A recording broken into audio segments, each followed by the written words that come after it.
Hello friends, I am Dr. Awdhesh Singh and I welcome you to Awdhesh Academy. Friends, we are now going to start the course of Mathematics for class 11th. And the first chapter we are going to deal today is sets. Now sets are very important for several chapters. The theory of sets was developed by a German mathematician and his name was George Cantor. And these sets are used to define the concepts of relations and functions, and we use the sets in different topics of geometry, sequences, probability, and these chapters require a knowledge of sets. We have to understand that what is the meaning of sets. The sets are basically the collection of objects of a particular kind. So these objects may be well defined. These objects has to be specific in number, these has to be well defined. For example, if we say the set of pack of cards, then we know that there are 52 cards in a set and that will constitute a set. Similarly, we can say a cricket team, a particular country. So we know the 11 players of the cricket team, and so that will become a well defined set. So set is a very important topic, and we will define a particular class of people in a set. Now I will give you some of the examples of the set. For example, there are odd natural numbers less than 10. Suppose you want to make a set of that, of all the natural numbers, odd numbers which are less than 10. Then the set will naturally be 1, 3, 5, 7 and 9. In the same way, we can have a set of the rivers of India, because the rivers of India are fixed, and so if you give the name of all the rivers like Ganga, Yamuna and all these rivers, then that will become a set of all the rivers of India. Similarly, another example is the vowels of the English alphabet. We know that there are 5 vowels, A, E, I, O, U, and this will constitute a set of the vowels of English alphabet. In the same way, the different type of triangles like isosceles triangle, equilateral triangle and different type of triangles, that will also form one type of set. We can have another set, for example, a prime factor of 210. So if we factorize 210, we get another set, and that set will be say 2, 5, then 3 and 7, because these are the different factors of 210. Other will be even numbers, and that we will exclude. In the same way, the solution of the equation of x square minus 5x plus 6 is equal to 0, we can have a set, because if we solve this equation, we get 2 solutions or 2 answers of this quadrilateral equation, and that will be 2 and 3. So if we write 2 and 3, that will become a set of the solution of this particular quadratic equation. So set, as we have seen, is that set has to be well defined. That means you cannot add any number, you cannot delete any number, it has to be specific in number. There are certain situations where the group cannot be well defined. For example, if we say that the 5 most renowned mathematicians of the world.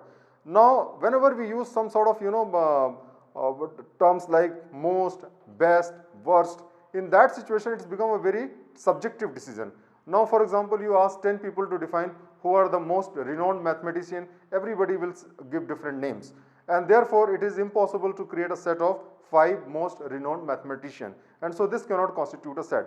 We can have similar examples, for example, the 10 most creative people in the world. Again, creativity is very difficult to define. And 10 most intelligent people in the history of the world, again it is very difficult to define, because intelligence itself is a very subjective term. In the same way, if you say the top 10 best cricketer of the world, now every people will have different cricketers as the top cricketers, and therefore you cannot have a set of 10 best cricketer. In the same way, if we say 10 worst politician of India, let us say, that also cannot be defined, because there cannot be any consensus on this. So in the same way, we can find any examples where there is a subjectivity when we use the words like most, best, then this cannot constitute a set, and we cannot define such type of things in a set theory. Now let's go to the formal definition of set. A set is a well-defined collection of objects. So number 1, it is a collection of objects. Number 2, it should be well-defined. Now when we talk about the terms well-defined, it means there is no scope of adding anything, subtracting anything, there is absolutely zero subjectivity, we cannot do anything about the numbers and the quantity of that particular set. So this is very important. Sets are usually denoted by capital letter A, B, C, X, Y, Z, etc.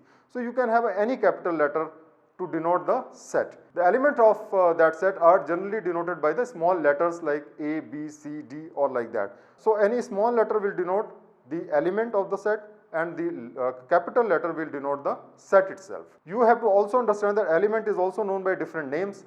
The element is sometimes called an object. Element is also called member. So elements, member and objects are one and same thing, and we can use different terms depending upon the situation. Now let me give you some examples of the sets which are used in mathematics. For example, capital N. Now capital N will generally denote the set of the natural numbers like 1, 2, 3, 4. If you are having these numbers, these are the natural numbers and capital N denotes that. Z is the set of all integers. Now integers are all the positive numbers like 1, 2, 3, 4. It cannot go into the negative side. So that is the set of all the integers. Q is the set of rational number. So rational numbers are those numbers which can be represented in A by B form. So these are the rational numbers, and that is generally represented by a term Q, and R is the term of real numbers. So real numbers are the numbers 1, 2, 3, 4, 5. These are which cannot be a negative number. So and then sometimes we use the the terms Z plus. Z plus is basically the set of the positive integers. Q plus is the set of positive rational numbers, and R plus is the set of positive real numbers. So these are the commonly used mathematical sets which we will be using from time to time in this chapter. Now how do we represent the sets in mathematics? Now if suppose a particular element belongs to a particular set, then generally we say if A is an element of set A, we generally say A belong to A. That means small a belong to capital A. Small a is an element and capital is the A is the set. So this is how we normally represent. How do we represent the sets in mathematics? So in the mathematics, the small letter like A, B, C represent the element. Capital letter A, capital B, capital C represent the set. So suppose an element belong to particular set, then we say A belong to capital A. Small a belong to capital A. That means small a element belong to capital A set. So this is how we represent the set. The belong to word is generally represented in mathematics by a Greek symbol called epsilon. So when we write small a, epsilon capital A, it means small a element belong to the set which is capital A. So this is how we represent the sets. So if suppose a particular element is not part of the set, then we put epsilon naught. This signature is called epsilon naught, and we say B does not belong to A. That means B epsilon naught A. It means that the small letter B does not belong to set A. So this is how we represent in the set form. So for example, if we say V is the set of vowels in the English alphabet, that means we say A belong to V, but B does not belong to V, capital V, that is the set, because small b is not a vowel, while the letter A is a vowel. So this is how we represent the different type of sets. Suppose that P is a set of prime factor of 30, then we can say that 3 belong to P because 3 is a prime factor of 30. But another letter, for example, 15 does not belong to P because 15 is not a prime number. It is divisible by 3 and 5. So it's not a prime number and therefore it does not belong to P. Now there are two methods of representing set. The first method is called roster or tabular form and the second is called set builder form. Now let us first understand what is roster form. In the roster form, all the elements of a set is listed and the elements are being separated by a comma and enclosed in the bracket. For example, if we want to create a set in the roster form of all the even positive integers which are less than 7, then we find that there are basically 3 members in this set, 2, 4 and 6. Then how do we represent? We put a bracket on both the sides, then put 2, 4, 6. This is how we represent the set in the roster form. That means we put a bracket on both the sides and we write all the elements of that particular set separated by a comma. So this is one thing which you should remember. Let us say that we want to have a set of all the natural numbers which divides 42. Then that will be the set, for example, 1, 2, 3, 6, 7, 14, 21 and 42. Now these are the numbers which divide 42. But we can also write it 1, 3, 7, 21, 2, 6, 14, 42.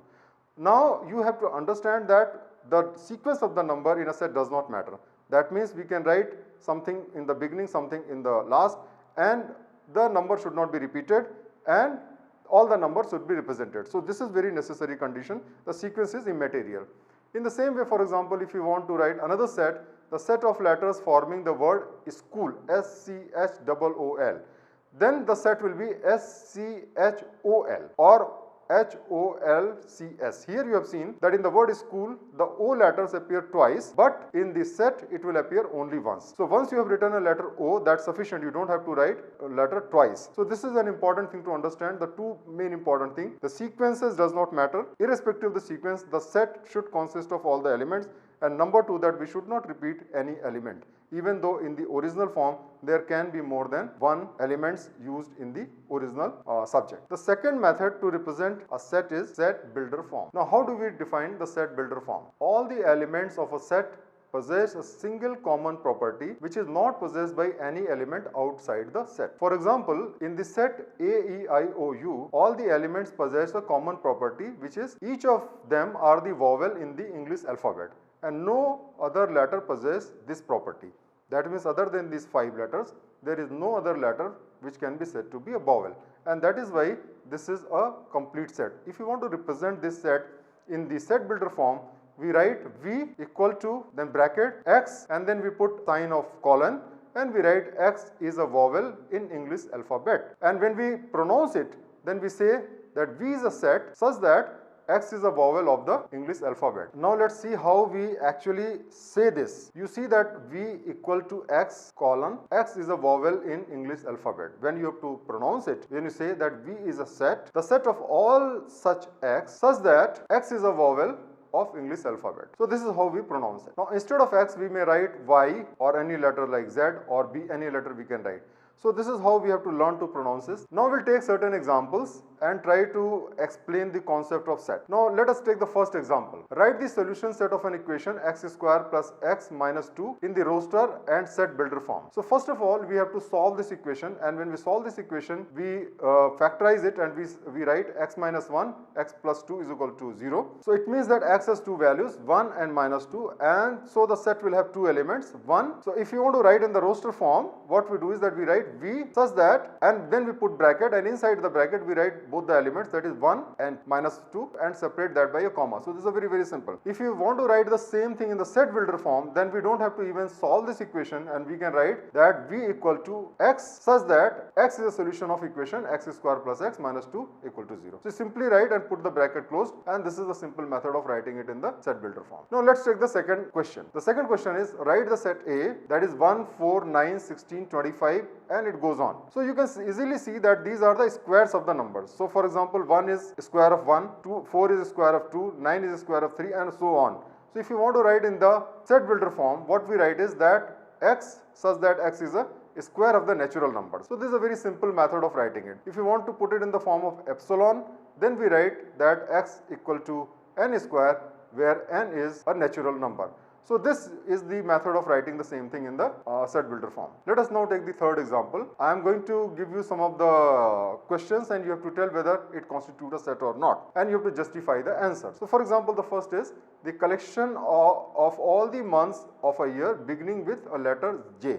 Now this we know that it is very much a definable term, because there are only 12 months in a year, and only a limited number of months start with the letter J. So it is a very well defined term, and therefore it is a set. The second example, if we take the collection of 10 most talented writers of India, and as I have already explained you that it is very difficult to define who are the most talented writers, and therefore it cannot be a set. In the same way, a team of 11 best cricket batsmen in the world, this is again a term which cannot be defined, because who is the best is a very subjective term. Let's take the next example, the collection of all boys in your class. This is definitely a set, because the number of boys in the class is fixed, and so you can very well write their names, and that will constitute a set. It is a well defined term. Then we go to the next one, the collection of novel written by the writer Munshi Premchand. So Munshi Premchand has written a limited number of novels, and it is well defined and well available, and so we can make another set of that. Let's take the next example, the collection of questions in this chapter, and so we know that there are limited questions in this chapter, and all the questions can be written, and this will again constitute a set. So let's take the last example, the collection of most dangerous animals of the world. Now you know that most dangerous animals are very difficult to define. Somebody will say lion, somebody will say tiger, somebody will say elephant, depending upon the person's conviction and the person's subjectivity, and therefore it is impossible to defined this as a set. Now let's take the next question. Now here is a set A whose elements are 1, 2, 3, 4, 5, 6. Now we have to answer the questions which are given and we have to put the symbol epsilon or epsilon naught in the blank. Now let's take the first one, 5. So we can easily see that 5 is part of the set A and therefore 5 belong to A and therefore 5 epsilon A. Let's go to the second number, 8, and we can easily see that 8 is not there in the set and therefore 8 does not belong to A and A epsilon not A. Let's take the third one, 0. 0 is again not there and therefore 0 does not belong to A and 0 epsilon not A. 4, for example, 4 is very much, you can see that it is the fourth element and therefore 4 belong to A and so it will become 4 epsilon A. Then if you take 2, 2 again is part of the set and therefore 2 also belong to A, 2 epsilon A, and if you take 10, 10 is not part of the set and therefore 10 does not belong to A and 10 epsilon not A. This will be the symbol and so here are the answers. So friends, I hope that you have been able to understand the basic concepts of set and you will be able to solve the problems whether a particular set of object actually constitute a set or not, whether certain terms will constitute a set or not. We can use the terms like epsilon and epsilon naught to define whether it belongs to or whether it does not belong to, and we will be able to solve all the problems. Thank you very much for watching the video and I hope that you have enjoyed watching the video and understood the lesson in totality. Thank you very much.